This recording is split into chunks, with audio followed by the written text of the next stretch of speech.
Ό,τι δεν με σκοτώνει με κάνει πιο δυνατό. Ακριβώς αυτό ισχύει και με την προσπάθειά μας. Απαγορεύοντας τη συμμετοχή μας στις πρόσφατες εκλογές, νομίζανε πως θα μας κάψουν, θα μας λυγίσουν ή θα μας σπάσουν. Μαντέψτε, έκαναν λάθος. Όχι μόνο δεν σπάσαμε, αλλά είμαστε εδώ πιο αποφασισμένοι και πιο δυνατοί από ποτέ. Δεν υπήρχε περίπτωση άλλωστε να μην λάβουμε μέρος στην επόμενη εκλογική αναμέτρηση και να αφήσουμε τη χώρα έρμεο ανάμεσα σε ακροαριστερά, αριστερά και κεντροαριστερά κόμματα, ετερόκλητες συμμαχίες, κυραλιφές ή χριστέμπορους. Αλλάξαμε όνομα και σήμα. Πλέον είμαστε το κόμμα της φωνής της λογικής. Το κόμμα που αντιδρά σε κάθε τι το παράλογο, σε κάθε αδικία, σε κάθε προσπάθεια να σας παρουσιάσουν το άσπρο μαύρο. Και είναι εδώ για να επαναφέρει τα ταραγμένα νερά της εποχής μας σε ηρεμία. Για να επικρατήσει η κοινή λογική που και υπάρχει και είναι απαραίτητη για τη συνοχή και τη συνέχεια μιας κοινωνίας. Η κοινή λογική τείνει να εξαφανιστεί χρόνο με το χρόνο, καθώς η νέα τάξη επιδιώκει την ανούσια πολιτική κορεκτήλα, τα νέα ήθη στη σχέση των ανθρώπων, την κυριαρχία των ΛΟΑΤΚΙ, απλά και μόνο λόγω διαφορετικότητας, λες και δεν είμαστε όλοι διαφορετικοί μεταξύ μας,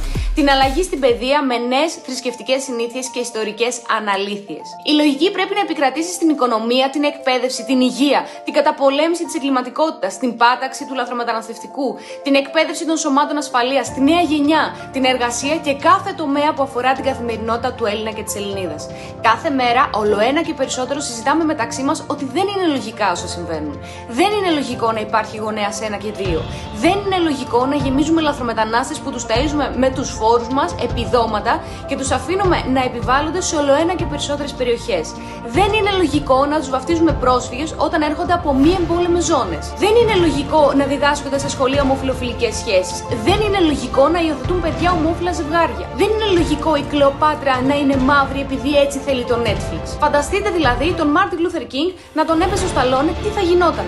Δεν είναι λογικό ένας βιολογικός άντρας να κλέβει πρωταθλήματα από γυναίκες παριστάνοντας τη γυναίκα. Δεν είναι λογικό να μην μπορείς να πεις πως η παχυσαρκία είναι ασθένεια. Δεν είναι λογικό να επιβάλλεται αργά και σταθερά η συμπεριληπτική γλώσσα που θα πρέπει να είμαστε το αντί για ο ή.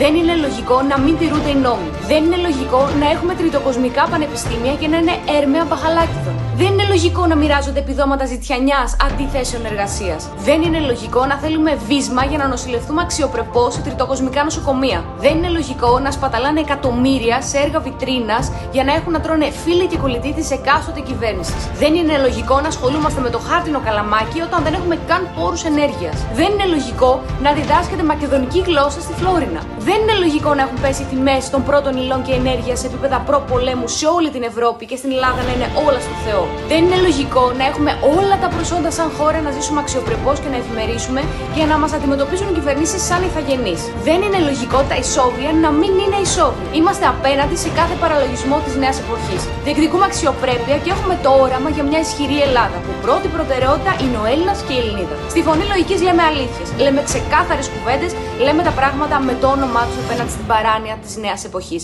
Δώστε μας τη δύναμη να το πράξουμε στις 25 Ιουνίου.